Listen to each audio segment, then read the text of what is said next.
How's it going, everyone? This is Kevin. Today I want to bring along with me to talk about why you're better off with your iPhone rather than the Insta360 RS. So let's jump right into it.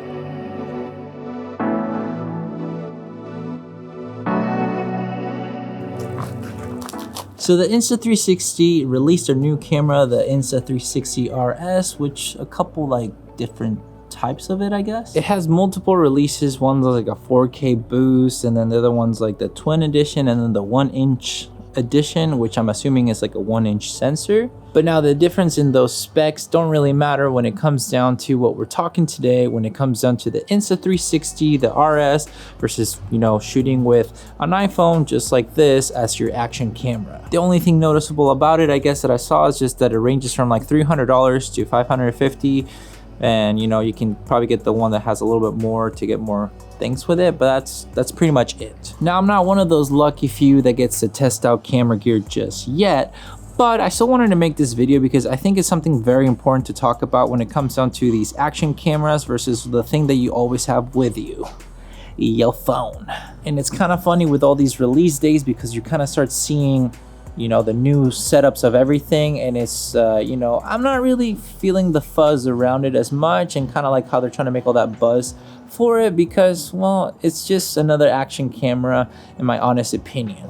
I mean, action cameras are only kind of slightly getting better. They're not anything crazy that I'm like, oh, you know what, this one is just so much incredible better than the GoPro or the last Insta360 or anything like that. It honestly kind of seems almost like it's that Apple iPhone kind of effect where the next model is just slightly better because they want to keep you in the hook to keep recycling through just their action cameras, in all honesty. And yes, the new Insta360 RS has a new flashy design where you can kind of piece it together like a Lego. So if you like Legos, that's something kind of cool to have, I'm guessing. I like Legos, but not with my camera gear that much. And honestly, from what I've seen, the footage still looks relatively great. I mean, I know a lot of the times it's those marketing tactics that I see whenever it's an official release of footage, but whenever I started seeing the other kind of photographers and videographers on YouTube, there was a little bit more difference when it came down to the actual footage and the quality that I would see from it. Which this led me to my next thought. Is it really better to get an Insta360 RS or any of those other action cameras than rather to just use the camera that I always definitely have with me, my phone? So I have the iPhone 12 Pro Max, which is kind of the one that has the little 3 cameras, a little bit bigger and better. Obviously now they have the iPhone 13, which I still haven't don't really care for the cinematic mode because I'm not really using my phone that cinematically all the time. Now what I've been really using my phone for is kind of like an action camera. Because in all honesty, I can still do everything that those action cameras can do with my iPhone, and I always have it with me no matter the situation. Sure, I agree, I can't probably go diving with my iPhone as deep as these cameras can, but there are cases that allow you to do that, so it's still not that big of a bargaining chip because obviously I don't personally go deep sea diving or anything kind of stuff that I would take a camera like this with me. And if you do, that's a different type of video to have in all honesty anyway, and you should probably be caring about this, but that's besides the point. But let's be real here, I can basically do everything that those action cameras can do when it comes down to photography, videography, and guess what they can't do?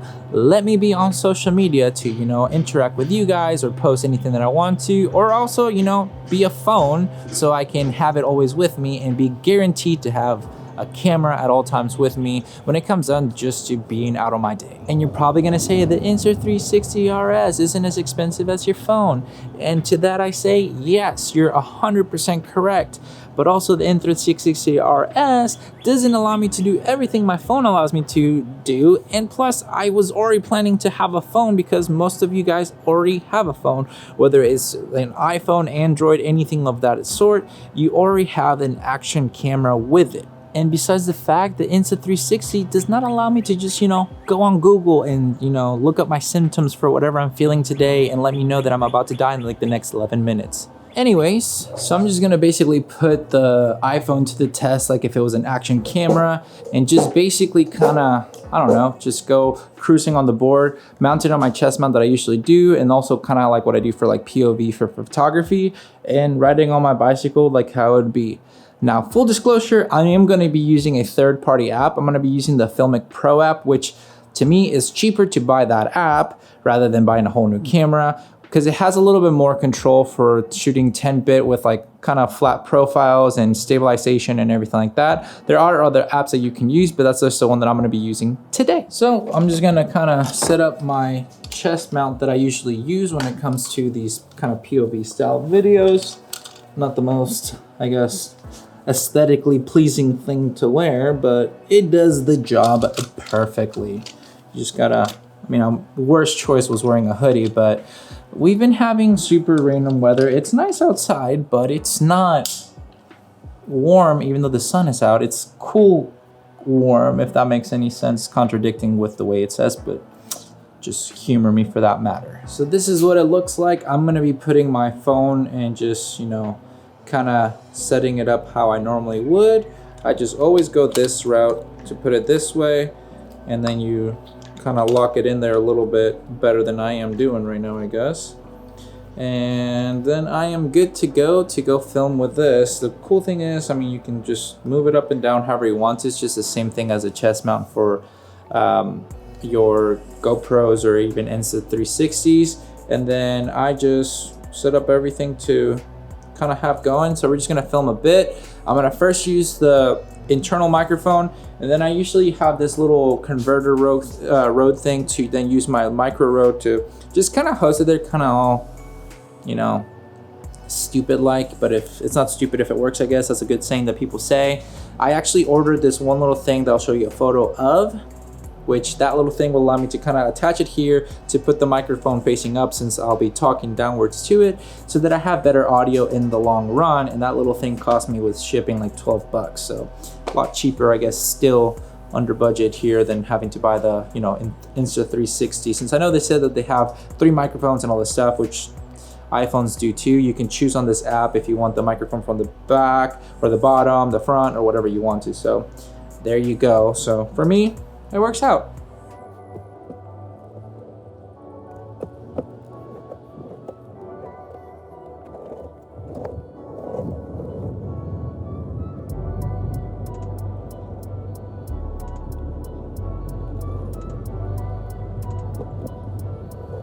So this is the internal microphone, just kind of riding around. Gonna turn around, I guess, now, since you know, made our way a little bit farther out, but now we're gonna keep going back.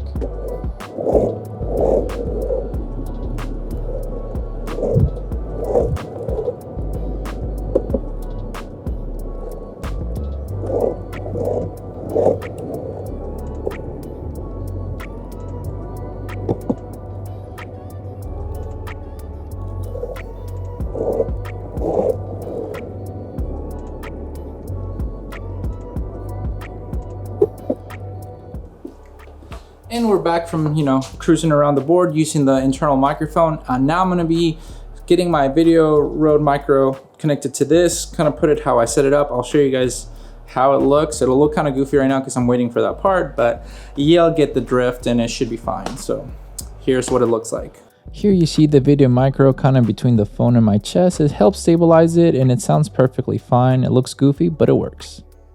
All right, so now we got this microphone set up with the Rode Video Micro, and it's kind of keeping it just behind the camera itself. I feel like it stabilizes the camera a little bit more from not like moving back and forth, since it is that way. But I'm just gonna kind of ride the board a little bit just to be out and about, cruising a little bit, and you know, just making sure that we're testing this bad boy out. So I'll kind of do the same thing that I did and go from there. But it is a quite nice day today, you know, just having some fun rolling through the street. I mean, not really much else to do while we, you know, test this out, but this is what it looks like, guys. I don't know how it seems to you all, but it should be quite okay still. Now we're gonna kind of make our way back, you know, as we, you know, need to, but cruising and bruising nice and through. It's a nice, lovely kind of spring day since we are at the end of March and we should be having nicer weather, but still pretty good, can't complain. Now this is kind of like what it would be like if I was doing the POV walking. Like this is me walking personally right now. Oh, saw a bird fly away. That's always fun. But anyways, that's just kind of me how I would walk. So you can see the jiggles or not of it and go from there, I guess. But that concludes this part of the test. So now we're gonna do kind of like if I was doing, I guess, a, you know, top-down shot where I'm just, you know, kind of going and rolling with this just to see how it does. Internal microphone, and somebody's doing their yard work today, so that's always fun. Alright, so we're gonna take the bike for a spin. It's been a while since I got to take this out, but quick little ride about, I guess. What's up, kitty? Got some of that nice little breeze going through, but I think it should be fine because I have the dead cat thing on the microphone, so it's still kind of nice. Not too shabby. Making our way back home because it's cold. Not really though, because it's kind of cold, I guess, maybe, but not too bad. Bam. And we're done with all those little kind of tests. I'm still wearing the vest. It's kind of just easier to leave it on than take it off, I guess. So, you know, it is what it is. But something that I thought was really cool, in my honest opinion, is just that with the Filmic Pro app, you can kind of do a lot easier for the, you know, flatter profiles. If you want to do a lot of color grading for your footage, that it doesn't kind of fall apart too much. That's what I personally do whenever I do my POV style footage, or even sometimes when I have to do some, you know, extra footage with my phone that I have both cameras going by that I can't really use them. I've done that before for other videos. So I think it kind of helps me out to continue to have my consistent color grade. Well, the sun decided to peek through even more. Can we get away from it? Kind of. Let's do that, I guess, for now. And one other thing that I think is worth mentioning is you would have to find a right chest mount and kind of balance when it comes onto your phone, because I know it is easier having the smaller, just compact kind of size of the Insta360 RS.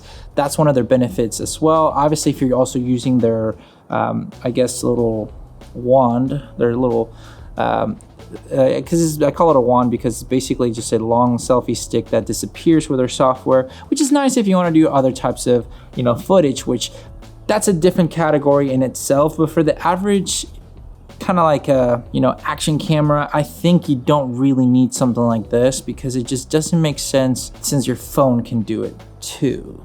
I guess if that makes sense. Unless you disagree with me and, you know, it is what it is, but, you know, let me know why you would disagree with me. I would love to know your thoughts on that, because that's just, it helps out to kind of, I guess, put other people's thoughts into perspective to know if it makes sense, like the same way that I'm processing this information, because I just saw the camera yesterday and, you know, something that I just really kind of came to mind right away. I was like, what's the point of most of these action cameras if they're not going to be above and beyond quality compared to an iPhone or the Samsung Galaxies and everything like that? Because at the end of the day, that's their actual market. They're not competing with the Sony lines. They're not competing with Canon, Fuji, Nikon in that aspect. They're competing with your phone, because your phone can do everything and more than those action cameras can do.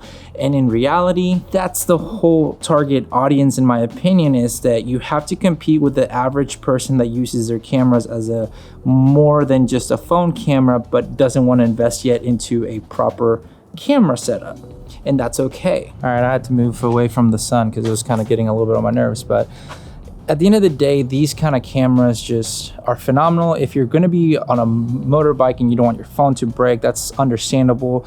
It's going to be great if you're a skateboarder and wanting to board a lot and everything like that. But if your plan is not to be that intense, then it's not really worth it. For me, if I'm doing a lot of POV kind of style of photo shoots and street photography, it doesn't make sense to spend more money on another camera. And this is why I believe that it's not going to be changing how I shoot, or if I need to get another, like, you know, an Insta360 RS to replace my phone, because for what I need and what most people are using it for, I think you're better off with your phone because you're guaranteed to always have it with you. I'm not bashing by all means Insta360 or GoPros or anything like that, because they are phenomenal, and if I would have one sent to me, I would use it, honestly, because I was even considering buying one. But the more I dove into it, the more I realized that for my needs, my iPhone was more than capable enough. It stabilizes well, it color grades well, and I always have it with me. So that's my selling point to myself and maybe to you as well. But if you have any, you know, ideas of difference of opinion, let me know down below. Share your thoughts. Would love to, you know, have a more discussion about why you would choose it, or why you would also pick your phone or something, or why, I don't know, any thought that you might have on this video, let me know. But with all that said and done, guys, thank you so much for watching this video. Make sure to like and subscribe, share this video with a friend. I'll catch you guys in the next one. See ya.